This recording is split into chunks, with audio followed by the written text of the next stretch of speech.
नमस्कार दोस्तों, हमारे YouTube चैनल सूरज एजुकेशन पॉइंट में आपका स्वागत है। दोस्तों, आज की इस वीडियो में मैं आपको एक ऐसे पद्यांश के बारे में संदर्भ प्रसंग व्याख्या करना सिखाऊंगा जो कि दोस्तों बोर्ड के एग्जाम में काफ़ी बार पूछे जा रहे हैं और हो सकता है आपके एग्जाम में पूछे जाएं। तो सबसे पहले चलिए हम समझ लेते हैं कि संदर्भ किसे कहते हैं। दोस्तों, मान लीजिए हमारा क्या है, एक पद्यांश है।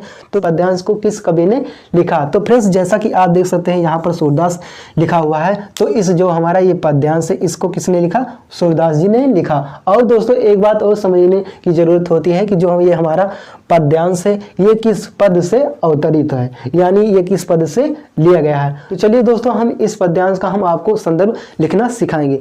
देखिए दोस्तों, आपको अपने संदर्भ में क्या लिखना है कि प्रस्तुत पद्यांश हमारी पाठ्य पुस्तक हिंदी साहित्य में सूरदास द्वारा रचित सूरसागर नामक पद से लिया गया है या सूरसागर नामक पद से अवतरित है। आप कुछ भी लिख सकते हैं। तो फ्रेंड्स, चलिए हम समझते हैं कि प्रसंग कैसे लिखते हैं। देखिए, प्रसंग उससे कहते हैं, जैसे मैं यहाँ पर वीडियो बना रहा हूँ तो वीडियो के पहले मैंने क्या क्या किया। सबसे पहले तो मैं अपने मोबाइल के कैमरे को अच्छी तरह से साफ किया, फिर उसे एक स्टैंड में लगाया, फिर उसके बाद में मैं वीडियो बनाया। तो ठीक उसी प्रकार से दोस्तों, जो ये हमारा पद्यांश होता है, इसके पद्यांश का जो अर्थ होता है, इसके पहले कौन कौन सी बातें हुई जो हमें लिखनी है प्रसंग में, तो इसे क्या कहते हैं मेरे दोस्तों? प्रसंग कहते हैं। तो ठीक इसी प्रकार से इस पद्यांश का जो प्रसंग है, मैं उसको बताने जा रहा हूं। आप ध्यानपूर्वक सुनिए।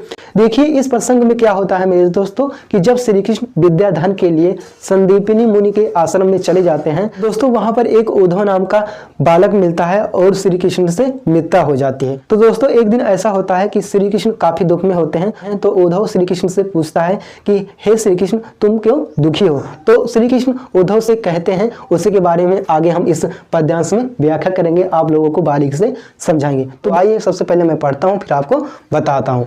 तो देखिए, जैसे कि यहाँ पर लिखा हुआ है कि उद्धव मोहि ब्रज बिसरत नाही, वृंदावन गोकुल वन उपवन सघन कुंज की छाया।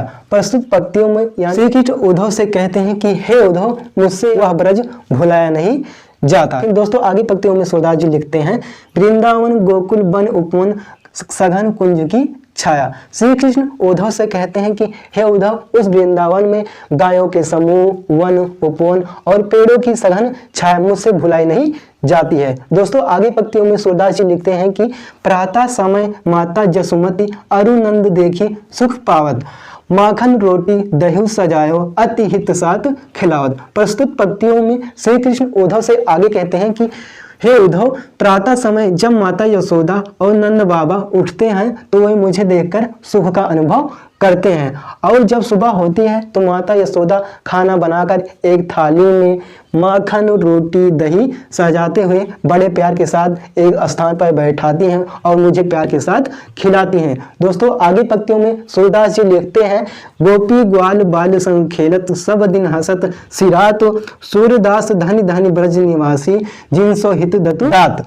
यानी दोस्तों, आगे पंक्तियों में श्री कृष्ण उद्धव से कहते हैं कि हे उद्धव, गोपी ग्वाल बाल सब संग के खेलते खेलते सारा दिन हंसते खेलते खेलते बीत जाता है। ऐसा नहीं पता चलता है कि कब प्रातः काल हुआ और कब शाम हो गई। तो दोस्तों, इन सबको दशा को देखकर सूरदास जी स्वयं लिखते हैं। वे कहते हैं कि सूरदास धनी धनी ब्रज निवासी जिनसो हित दतुतात। यानी सूरदास जी स्वयं कहते हैं कि धन्य हो वह ब्रज के निवासी जिनसे श्री कृष्ण भी इतना प्रेम करते